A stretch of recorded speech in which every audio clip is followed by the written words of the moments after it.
Thank you, Anne, that was amazing. We have got some similarities in our background. Absolutely. So the first slide started with one-to-one, and we touched on confidence.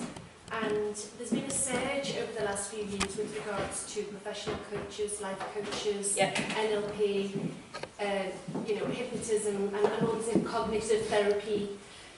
What would you recommend for those of us who are suffering from those kind of wobbles that we get occasionally, sometimes more than others?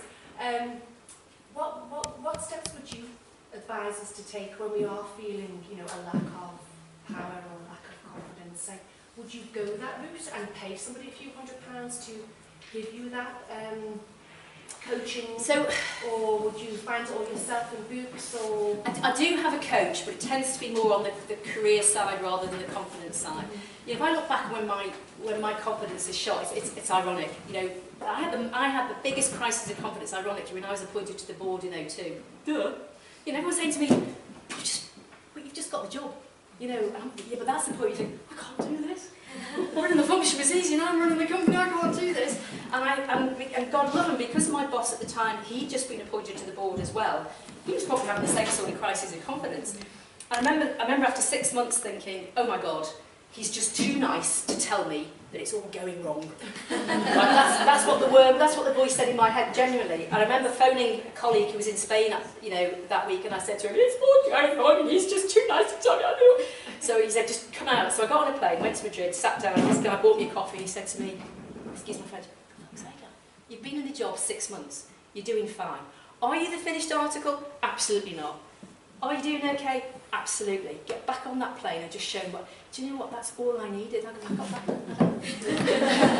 So sometimes it's just finding the person whose judgment you trust, who will be honest with you, and say, no, you're not the finished article, but you know what, it's absolutely fine. So for me, there's a couple of people I will talk to whose judgment I really trust, that I will turn to in that moment of, and if I will use my coach as an example. I said I'm having real difficulty with this particular colleague on the board. I just don't get him. I don't think he gets me. I think he thinks I'm useless. And I said, and she just said to me, he doesn't deserve you. He doesn't deserve your time. Just don't know what to do with him. And do you know what? I just thought, yeah, I have a choice here. I realised I had a choice. So I talked to him. Yes, it actually got me over what was a bit of a tricky time. So I think it's finding one or two people. It might be senior, they might be junior, it might be your sister, it might be your mum, whose judgment you trust. Actually, that's what I do. That's what I do. Thank you. Any question? I want to know what keeps you persevering when you're kind of at the beginning stages.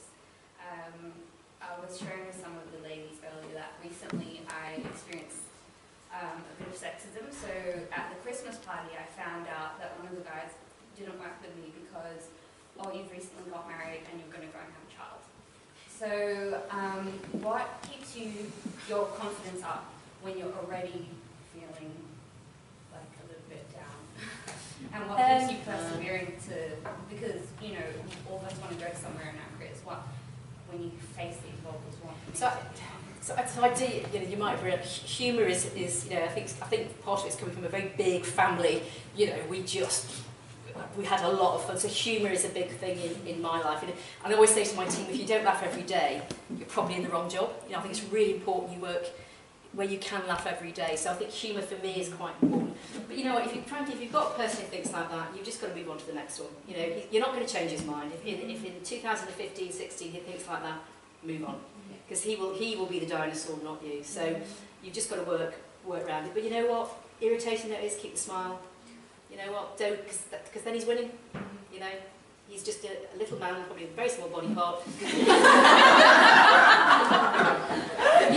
know he can use it. I'm afraid that's it. I'm sorry. So we'll be around at the end for more questions. We will be locked up, otherwise my Okay, sorry. There'll be more time with the drinks if anyone has more questions after.